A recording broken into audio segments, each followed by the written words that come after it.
bu mel ni donc bu fekkee dugg nañ ci thème bi mooy Ousmane Sonko xam ngeen ne jàpp nañ ko wax yu bëri am na ci ñii nee nañu dañ ko jàpp ngir sàcc téléphone Pastef nee nañu bu soxla woon téléphone ñu jox ko conteneeru téléphone dëgg la wallaahi wuñ ko weddi bu soxla woon téléphone ngeen jox ko conteneeru téléphone ça c'est vrai c'est indéniable ñii ne nañu dañ koo jéem a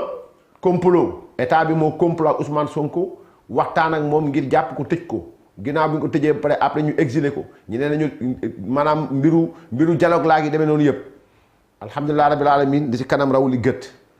lu ci mënti am mooy li nga xam ni am na feeyu leer yu nit mën a duut baaraamam mooy moom wax na bind procureur bind na wax na moom Ousmane Sonko dafa bind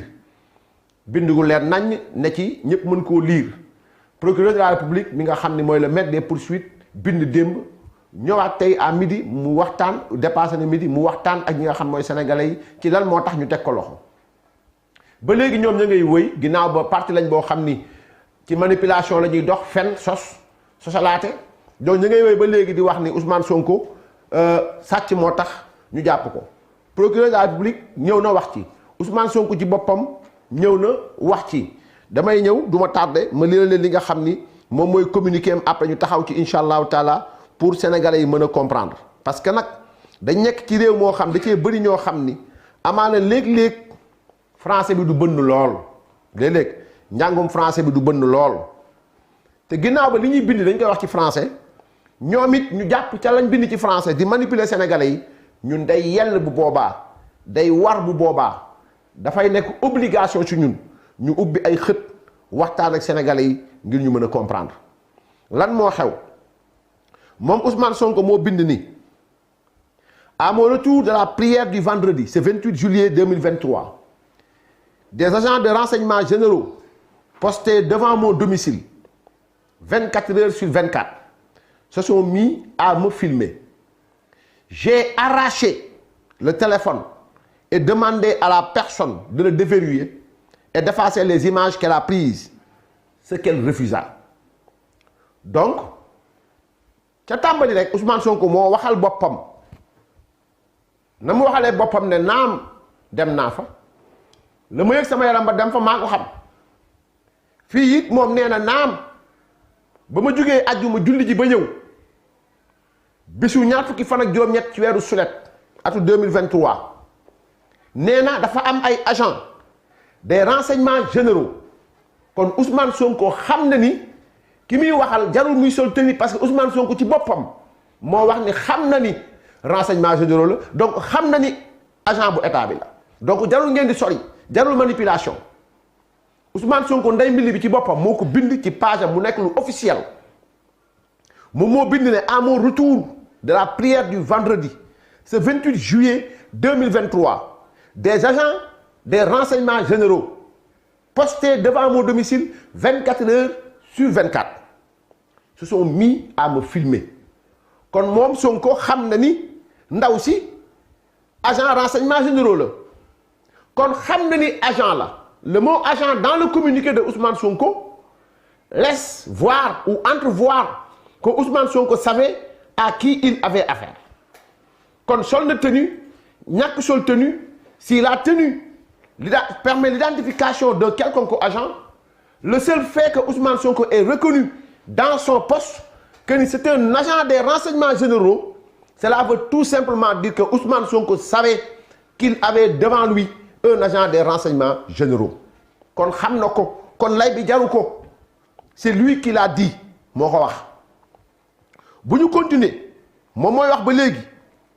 parce que waxoon naa leen Ousmane Sonko ñaar mooy am day dox ba dugal boppam wax ba dugal boppam yàggul dara ñu àtte ko ndax làmmiñ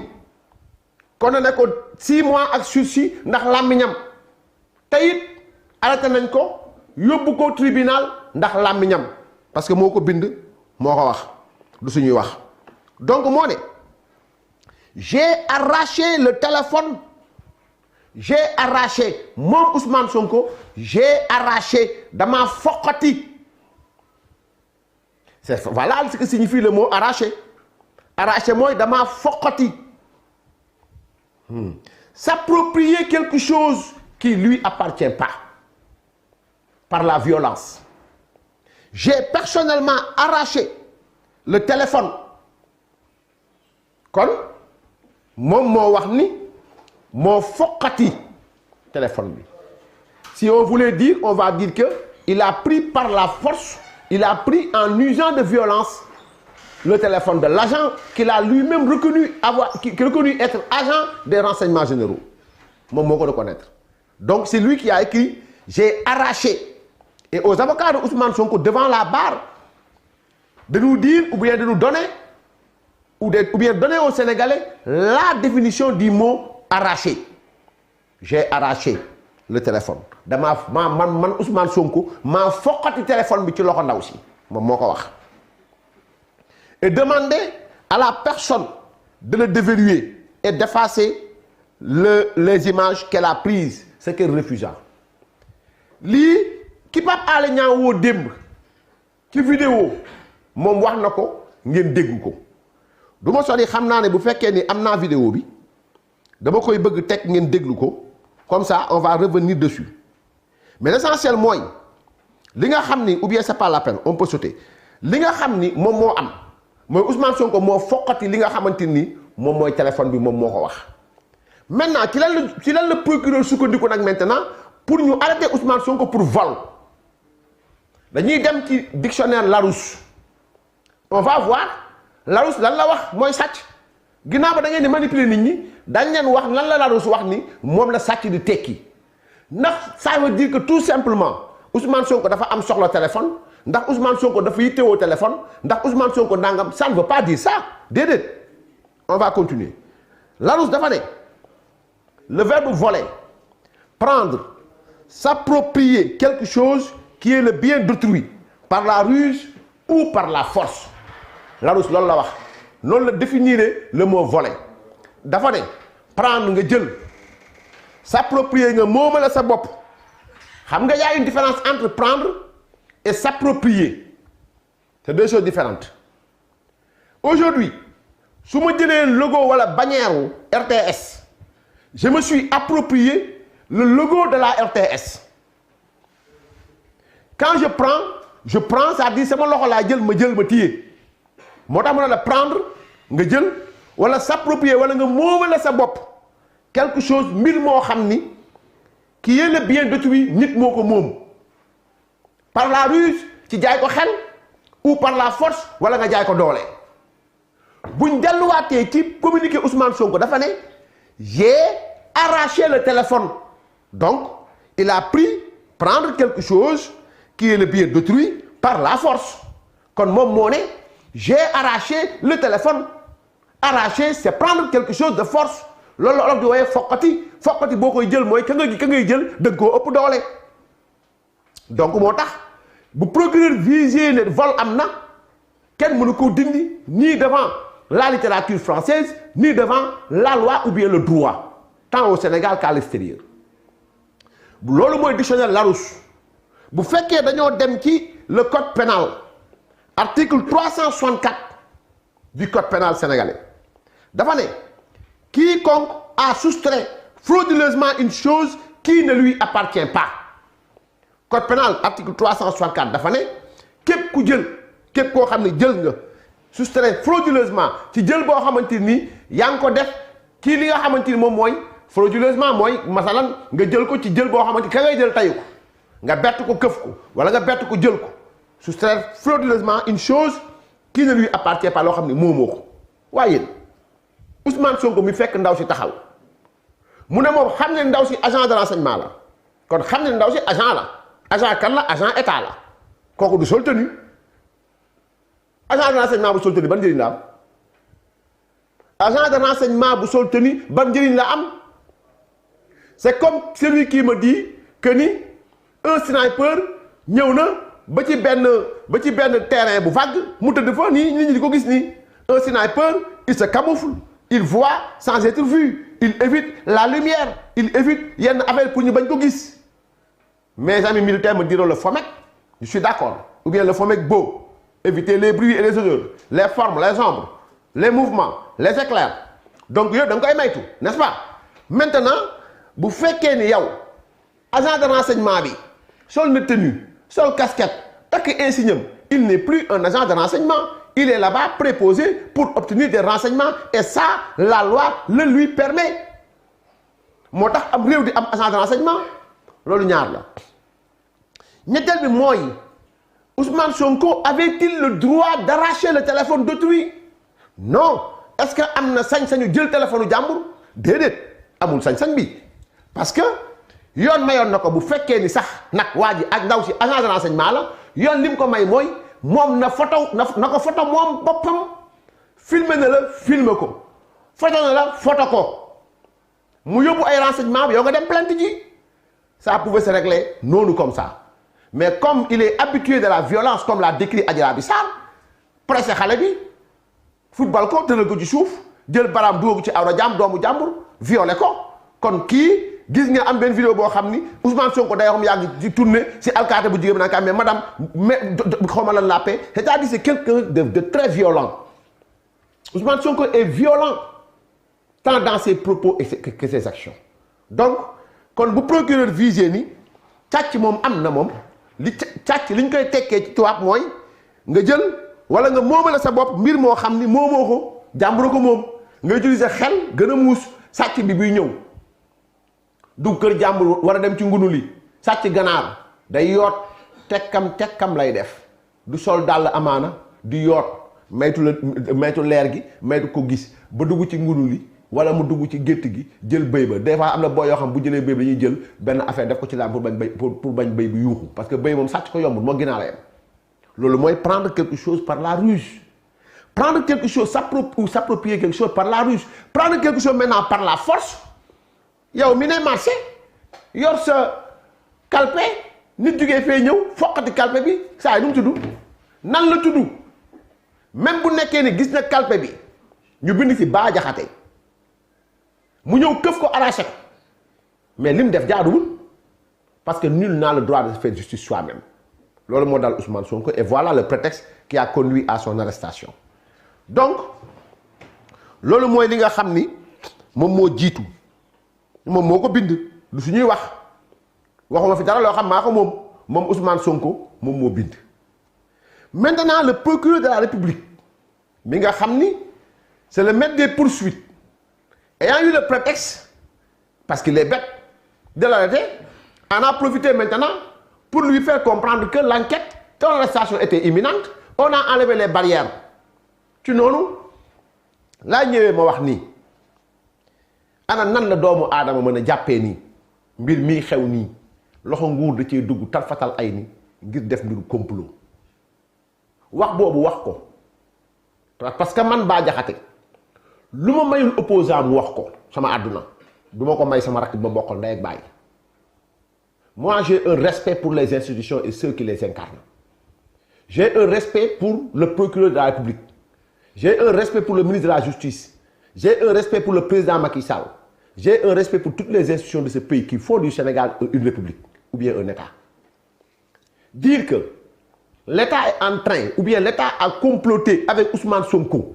pour jàpp ko négocier ak moom exiler ko wala pour jàpp ko négocier ak moom c'est insulter gravement l'État du Sénégal c'est insulter la mémoire de tous ces Sénégalais qui sont morts yu war a am justice c'est insulter tous ces braves investisseurs qui ont vu leurs biens brûlés, saccagés c'est insulter les intellectuels de ce pays qui ont vu l'UCAD incendié et saccagé kon si l'État aujourd'hui devrait négocier dafay négocier ak Ousmane Sonko ginnaaw bi nga xam ni leer na ko leer yàlla ni c'est à cause de lui que dëkk bi tàkk na ay xale dee na ci ay biir jàmbur taal nañ ko taal université bi taal entre autres loolu wax ko mooy tuumaal état lu bon tuumaal état lu garaaw tuumaal président Macky Sall de comploteur et par ricochet d'avoir trahi le peuple sénégalais parce que si le président Macky Sall acceptait aujourd'hui de s'asseoir avec Ousmane Sonko autour d'une table c'est trahir la confiance des Sénégalais c'est trahir en même temps ses propos parce qu'il nous l'a dit récemment ci bis bi nga xam ni dina candidature am dafa taxaw carrément mu ne tous les fossoyeurs de la nation seront traqués et traduits devant la loi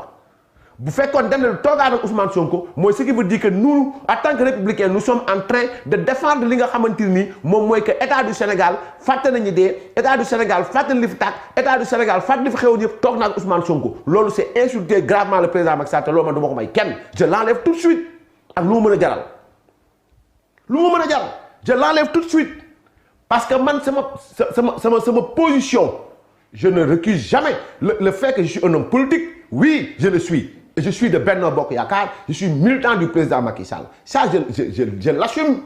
Je ne me cacherai jamais derrière un pseudo. Je ne me cacherai jamais derrière un compte. Je suis là comme vous me voyez et je me nomme Bah Diakhaté. Loolu moo tax man, je n'accepte et je n'accepterai jamais que quelqu'un puisse ternir la réputation des institutions de ce pays. Que quelqu'un puisse ternir la réputation du président de la République, gardien de la Constitution, garant de l'intégrité territoriale. Que quelqu'un puisse confirmer, affirmer que l'État a discuté. L'État, non. Oh que non. Il n'y avait qu'un seul dialogue. Ça a été fait devant le président de la République, devant l'opinion nationale et internationale. Ceux qui étaient intéressés ont été dans ce dialogue, ont dialogué et ont obtenu peut-être gain de cause ou pas, ça reste. C'est du ressort de l'administration sénégalaise. L'essentiel, moi, le président a appelé à un dialogue pris en direct, mu toog wax Sénégalais yi déglu wax. Et dialoguer avec Ousmane Sonko, c'est dialoguer sur la tombe de ces jeunes Sénégalais qui sont morts. C'est dialoguer sur les cendres de li nga xam moom mooy Cheikh Anta Diop, li nga xam moom mooy bien Sénégalais yi ñu taal Macky Sall moomu ko état bi moomu ko ñun ñoo ko moom. Tous ceux qui ont participé directement ou indirectement au saccage, pillage ou li nga xam mooy incendie, tout ce qui est bien public comme privé seront traqués et doivent être traqués et traduits devant la loi. Et c'est ça. Soutenir maintenant que Ousmane Sonko, oui voilà, donc l'État va négocier avec moi, il sera exilé en Banjul, ou bien à Guinée-Bissau, ou bien au Niagara. C'est tout simplement insulter l'État du Sénégal, mais c'est insulter la mémoire de tous les jeunes Sénégalais. Billahi wallahi. Et ça, je ne l'accepterai jamais. Ben. L'idée est farfelue. L'idée est farfelue. Parce que comment Ousmane Sonko lui-même, comment Ousmane Sonko lui-même pourrait-il négocier ci condamnation 2 ans dem sànjaafu condamnation boo xam ni perpétuité la maa ngi ciy ñëw léegi loo xam ni procureur wax buñ ko toppee ça waaye si perpétuité la doo génn sa giiru dund lañ lay tëj maa ngi ciy ñëw léegi comment Ousmane Sonko peut-il aller négocier pour benn condamnation de 2 ans buñ ko tëj pour corruption de la jeunesse bi nga xamante ni il a toutes les chances peut-être bu nekkee dem na ñu jugé waat ko pour diffamation 6 mois ak sursis mu dem di négocier ñu gàll ci loosam loo xamante ni bu ko Macky Sall attewul sax beneen président bi ñu doo ko atte pour appel à l'insurrection et avec tout ce que cela signifie l'idée est farfelue, insensée et anti-républicaine. Donc man loolu laa wax ni il fallait que je le dise. Peut-être que beaucoup verront des détails et consorts. Moi, je ne suis pas dans ça. Et moi personnellement, Bah Diakhaté, je ne suis pas quelqu'un qui gère des détails. Jamais au plus grand, jamais. Moi, je viens, je dis ce que j'ai à dire. Madame Télé, c'est mes recherches. Mais en tout cas, ce que je peux dire, moi, je me taw, wala may tok, wala may sétal fu ñuy waxalé état lo xamné amul, mo wara tok, je serai complice, duma ko nangu. Ni le général Moussa Fall, ni le contrôleur de la police, le DG Bokar Seydou Yang, ni le ministère tutelle, ni l'État du Sénégal, ni le président Macky Sall, tooguñu waxtaanuñu gisantewuñ ak Ousmane Sonko. Ça, je le dis et je le confirme, je l'affirme ici. Et Ousmane Sonko, depuis qu'il a été pris à Koungheul, jusqu'à présent, n'a jamais quitté son domicile. Il a été là-bas. Jóge fa, bougé wu fa, randu fa. Il n'a jamais été arrêté. Buñ ko arrêté woon kon jarul ñu koy waat. Kon contumace bi jeex na. Le jour où il a été pris, pourquoi Ousmane Sonko di génn? Pourquoi mu dem feneen? Tu l'as jugé par contumace.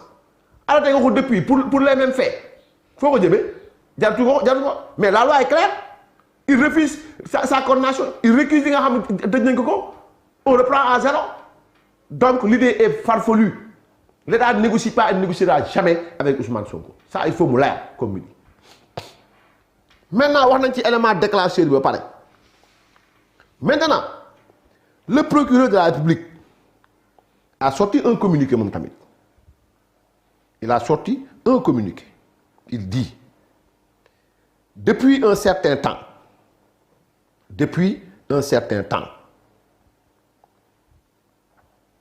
madame Touti, voilà, depuis un certain temps, Il a été relevé à l'encontre du sieur Ousmane Sonko des actes, déclarations, écrits, images et manœuvres sur plusieurs supports et en diverses circonstances. Ces éléments, outre les lourdes conséquences sur l'ordre public,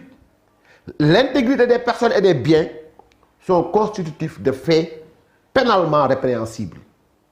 Aussi, ce jour, dans l'après-midi, il a volé avec violence le téléphone portable d'une femme gendarme, dont le véhicule était tombé en panne aux abords de son domicile, et a aussitôt appelé le peuple par un message subversif divulgué sur les réseaux sociaux à se tenir prêt. Ainsi, ai-je instruit la sûreté urbaine du commissariat central Dakar d'ouvrir sans délai une enquête exhaustive pour divers chefs de délits et crimes à son encontre et de toute autre personne impliquée. Ça, c'est le communiqué du procureur de la République. Maintenant, procureur li mu wax mooy dafa ne seetlu nañu jamono yi yëpp 2021 ba léegi tey wax na ko. Il a été relevé à l'encontre du sieur Ousmane Sonko for nañu ay jëf jël nañu ay jëf ay actes des actes ay jëf déclaration ay wax écrit ay mbind image ay photo et manœuvre ak ay pexe sur plusieurs supports. Bu ñu waxee support ci wolof mooy Facebook bi nga may seetaane yow wala yow may saan YouTube support la, ki may saan TikTok support la, ki saan Instagram wala feneen ay support la